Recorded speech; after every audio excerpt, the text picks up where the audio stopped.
Alright guys, it's Sunday and I thought I'd start this year off with a new series. We'll call it Super Sunday or something goofy like that. It doesn't even matter if it has a name, but basically what we're going to do is look at some video games that really kind of inspired my life or that came along at important times that shaped my,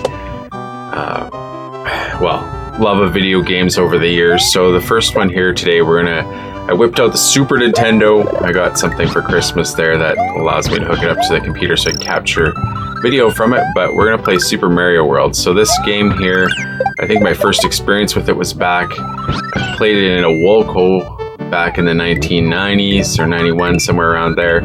And at the time, I was babysitting my cousins through the summer and they got one for Christmas one year. So it was, I guess, the first game I ever played on Super Nintendo, and I've put hundreds upon hundreds of hours into it, and it's still enjoyable today, nearly 20 years later. So we'll give this a go here. We'll play a little bit and just show you, I guess, what the best part of this game is. And we're just going to erase the data. I haven't played on this for a long time, so...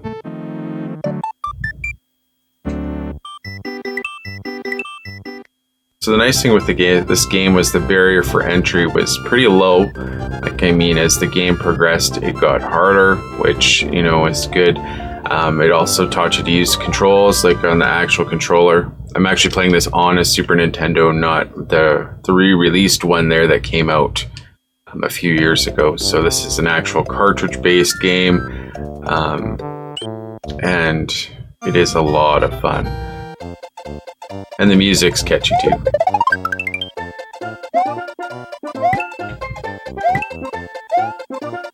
And I would say probably this was the first game too in my entire life that I actually took some kind of a completionist attitude towards. There's a lot of people that, and think of my dad, I'll pick on him. He used to play Commander Keen, and he was one of those people that wanted to collect every coin, every secret, being like everywhere possible. And I did that with this game. Like, there's quite a few of these levels. There's multiple ways to finish them, and I did all of that. So,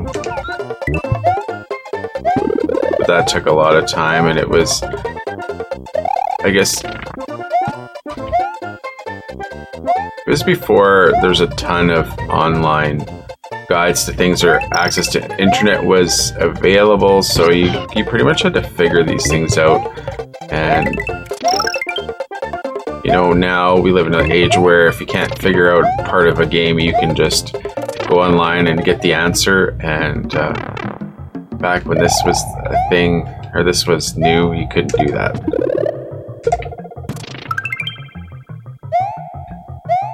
But what I liked about this game was it's one of the perfect couch co-op games because you take turns alternating between levels. The thing with those kind of games too is you basically spend a lot of time visiting. I think now with the advent of online games, we miss a little bit of that. Like, you and your buddies would come over and you'd play hours of this on end and have a lot of fun. But I don't remember how many evenings my wife and I stayed in before we were married, before kids, before all that, and played this game. And in some respects, it helped us build a better relationship. And since it is, as much as it is, you're each playing your own character, it's cooperative, right? So you're both working towards reaching the end goal, beating Bowser, rescuing the princess. And, I don't know, we had a lot of good times. It's a cheap date, you could sit at home. We drank way too much pop back then, but...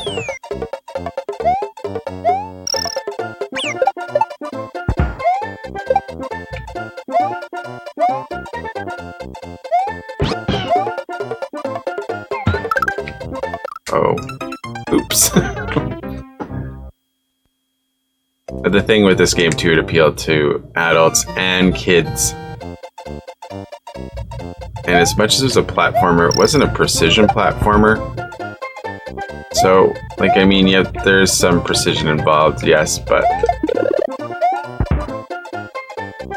didn't have to be perfect.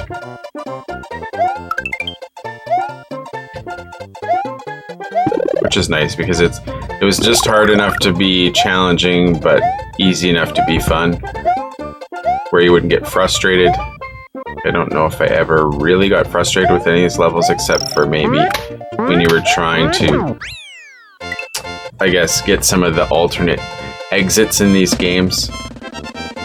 But it was a lot of fun.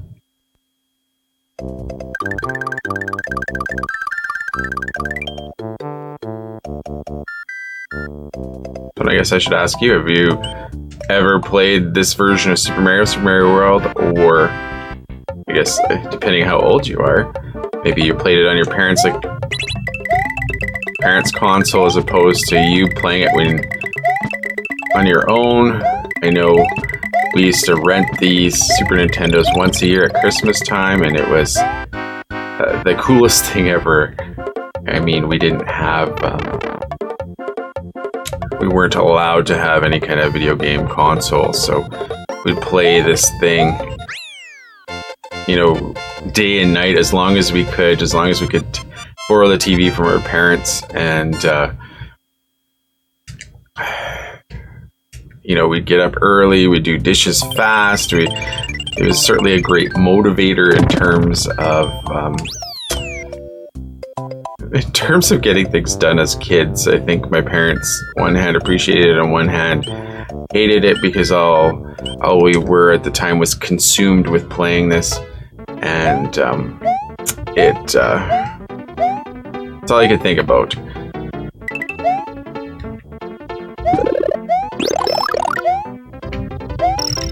And I mean, I had buddies that had Super Nintendos. I had friends over the years, I guess, but it still was a treat. It was back when, you know, every household didn't have a gaming console or a computer for that matter. And I think we all appreciated the opportunity to play these kind of things a little bit more than maybe kids do today. You know, I look at my own children there, and they grew up in a household that had pretty much almost every gaming system under the sun. I mean, not everything, but, you know, for the longest time there, we were into playing video games on consoles. It was kind of the easiest way to play together, as opposed to everybody having a computer or going online or having to buy 5 million copies of a game, because, like in our case, with a family of 6 of us, that's 6 copies of most games. Like, I think we own 5 copies of Minecraft and other games along the way there. So the console part of it is much more affordable in terms of, you know, playing games together with the kids. But that's about it. So this is one of the games that really kind of shaped my love of gaming, my platforming skills, we'll say,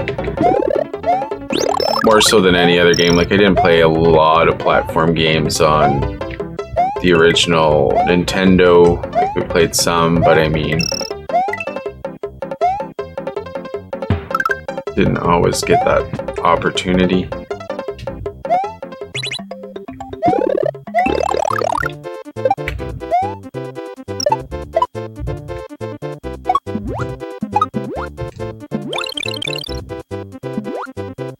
I screwed that up.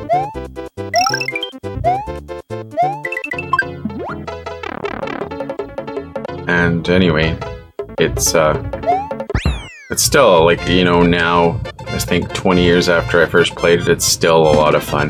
Like, I could spend hours sitting playing with kids, especially when you play with younger ones, where they're, you know, moving the controller around, they're jumping and they're moving and they're doing all that, and it's quite a blast. So I'm gonna maybe just leave it here. I'm gonna play this castle, or we'll play this castle and then I'll leave you to it because, I mean, I'm sure most of you have seen this game before, but I just thought it'd be nice to maybe do something a little more retro or a little more close to home instead of playing just the latest game or just doing it not for views, but I mean, people are more interested in the newer stuff, I guess, but these games are good too.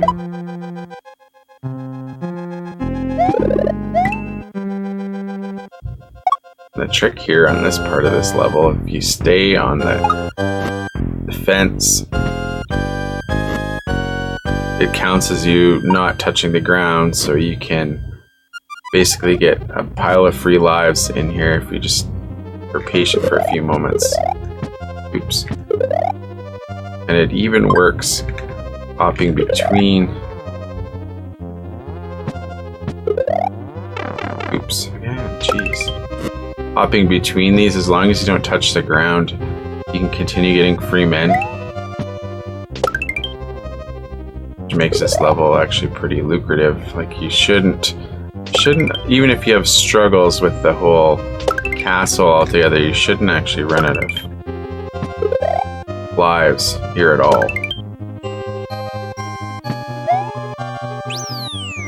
The music, man, the music. Remember when video game music, you know, used to, I just, not speak to you, but you played and that's all would play in your head. Like, I remember playing Tetris. We'll play that one of these days here too. But Tetris in particular, when I first got my Game Boy in I think it was 89, all I could hear when I was sleeping, when I was, every waking moment, there's Tetris music, Tetris music, Tetris music.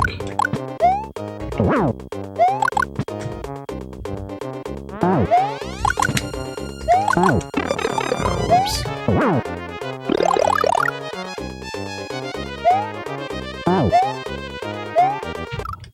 Oh my goodness. Anyway, cheapers. Well, Marc, go here, and I'll let you guys go here for the rest of your day.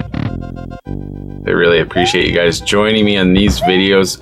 We're gonna explore some of the games that really shaped my childhood or really shaped my love of video games.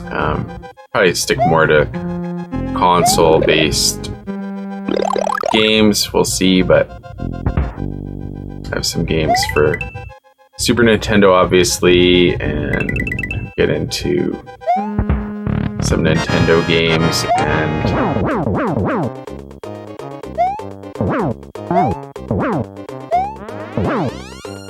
oh, that was close.